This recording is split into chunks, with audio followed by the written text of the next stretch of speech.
Pumpkin Hill by Elizabeth Spur, illustrated by Whitney Martin. Pumpkin Hill. There once was a pumpkin, a lonely pumpkin that grew on the brink of a great green hill.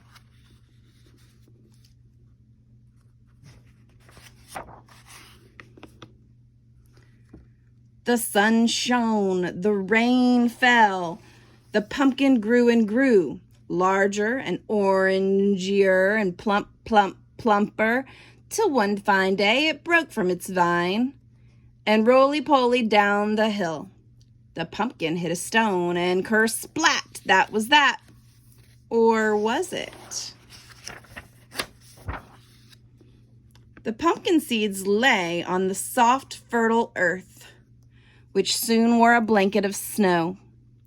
In spring, the farmer came with his horse-drawn plow, scattering the seeds across the great green hill.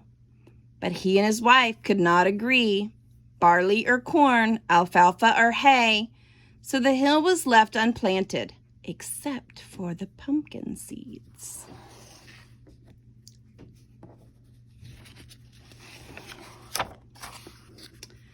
The rains came, the sun shone, the seeds grew into sprouts, the sprouts into vines, vines with leaves, leaves and flowers, flowers into roly-poly pumpkins.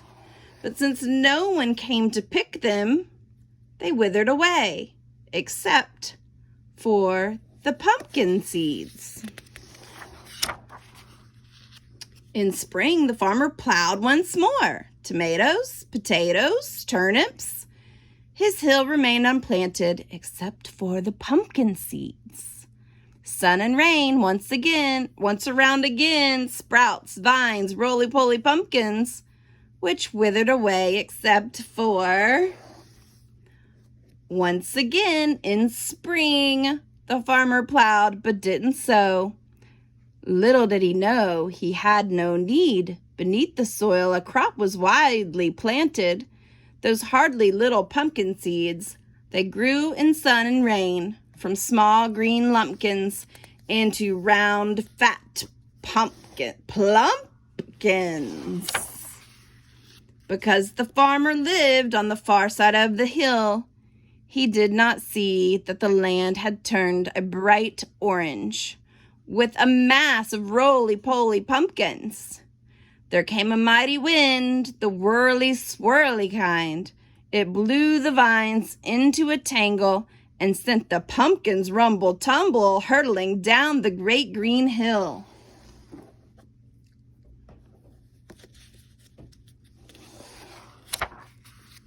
The valley town was wakened by a roar as loud as thunder, as thousands of pumpkins thumped and bumped down the slope. Behold, a golden avalanche.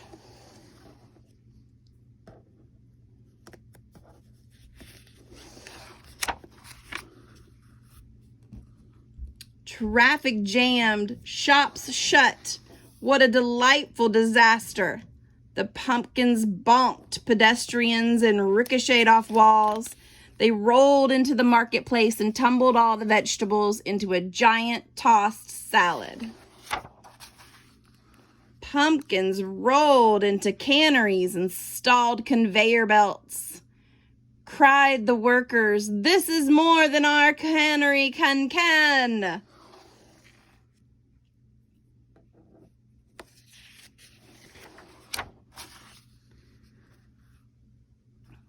One could not help but chuckle to see uppity folks struggle with those most unruly roly-polies. Who could stay a grouchy grumpkin among those jolly bumping pumpkins? The mayor called a meeting. What shall we do with this preposterous predominance of pumpkins? "Make jack-o'-lanterns," cried the children. "Remember, it's almost Halloween." So the mayor decreed that each citizen must take home a pumpkin to carve. But when all had claimed their share, a plethora of pumpkins still lined the sides of the road. The children cried, "Make pumpkin pies!"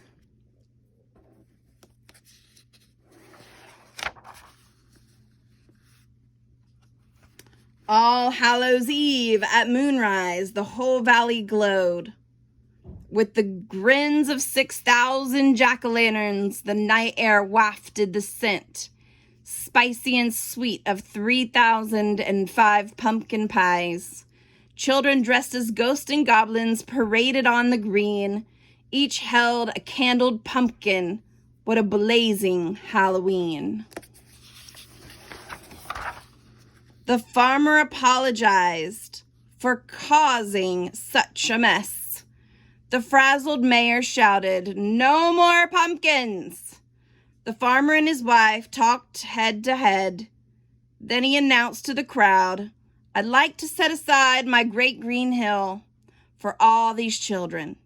They can run here, they can hide, ski, slide, or pony ride. They'll grow healthy, they'll grow tall on this land that I will call Pumpkin Hill.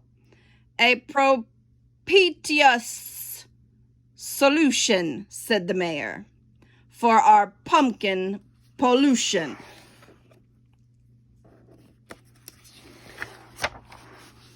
Then the mayor imposed a harsh punishment on anyone who scattered pumpkin seeds. The guilty one must gobble 15 pumpkin pies within a quarter of an hour. That is the reason why on Halloween, after carving grim faces with firelit eyes, children salt, roast, and eat for supper or snack those perniciously prolific pumpkin seeds.